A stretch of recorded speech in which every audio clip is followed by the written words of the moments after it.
สบายดีเนาะพ่อแม่พี่น้องวันนี้บ่าวเดซ่าพาเลาะสิพาพี่น้องไปปากเซ่เนาะลงไปเรียนปากเซ่เบิ่งไปกับอยู่น้องเนาะเขาจะชวนไปเนาะสิไปเรียนปากเซ่ไปชมวิวไปกราบพระไปชมวิวไปตามธรรมชาติเนาะสิพาพี่น้องไปเรียนทางใต้เขตใต้เนาะมื้อนี้ไปสิไกลๆแน่มื้อนี้เนาะมันจังสิม่วน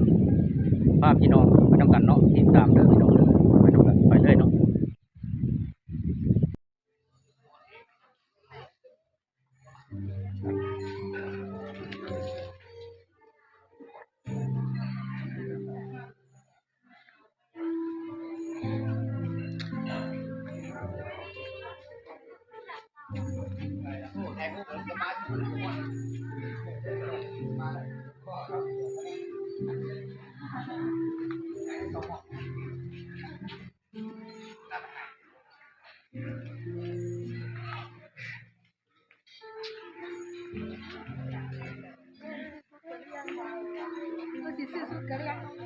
ดูเรียกในโต๊ะกัน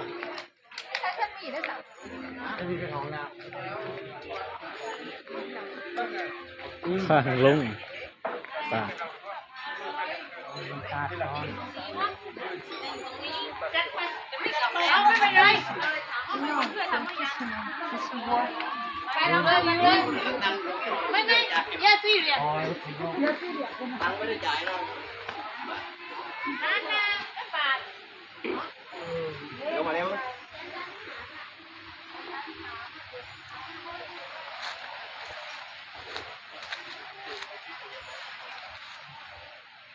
เริ่มแล้วพี่น้องบานโอ้มีแต่ตาดน้ำตกน้ำไหลงามขนาดปากดินแดนปากเซ่ไม่เคยมาจักเตือเนาะไม่เคยเห็นก็ได้เห็นพี่น้องเอ้ยบานติดตามส้มน้ำกันเด้อนี่เป็นนักท่องเที่ยวซึ่งต่างประเทศเข้ามาเที่ยวนะหลาย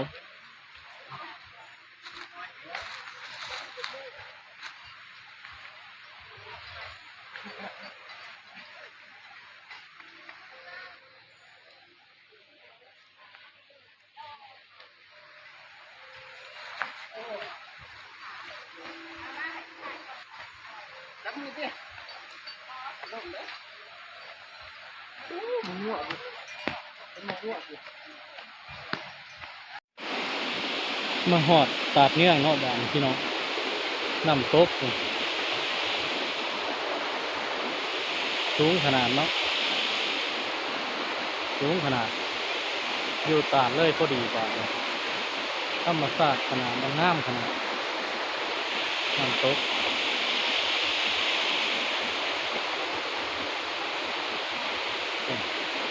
ความงามของตาดอยู่ปากเซ่เนาะแดนใต้ตาดเนื่องเนาะ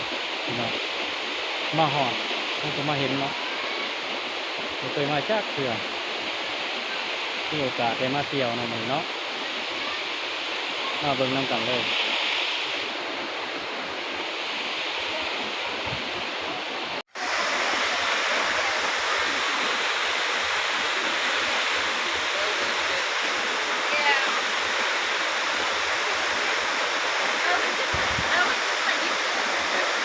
Oh, if you want, I'll just self-pitch it in. Yeah, that'd be good. Why do you think I don't do it?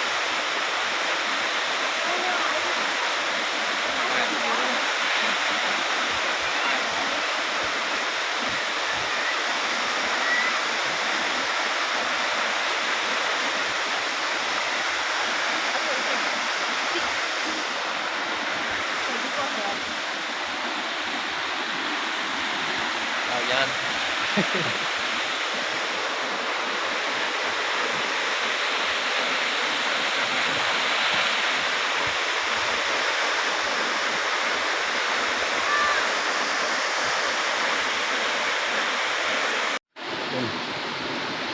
เป็นสลาสุดขีดเลยลงไปสุด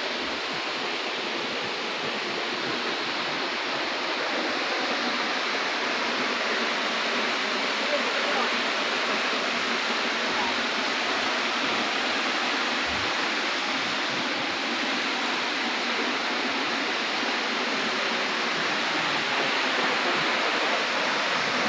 เป็นต้นกล้วยป่าตัดเนาะ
ลงมาใกล้ๆน้ำเลยเนาะพี่น้องเนาะบ้านนี้เนาะ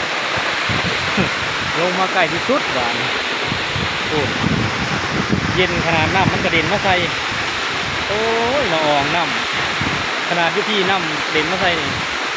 ขนาดเลยผมสูงเป็น100 เมตรผมบอกโตประมาณนี้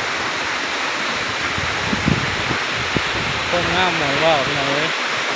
เมืองเล่าวเฮ้านี่มีบอลท่องเที่ยวร้ายเนาะอันนี้นครปากซี่ต้นงามน้ำตกตาดเยื่อง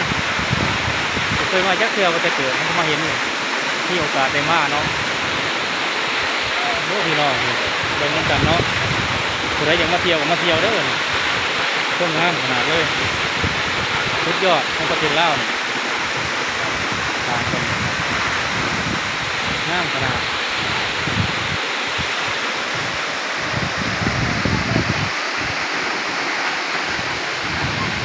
ต่างประเทศก็มาเที่ยวฝรั่งอังกฤษเนาะต่างประเทศก็มาเนาะมาเที่ยวต้นสูง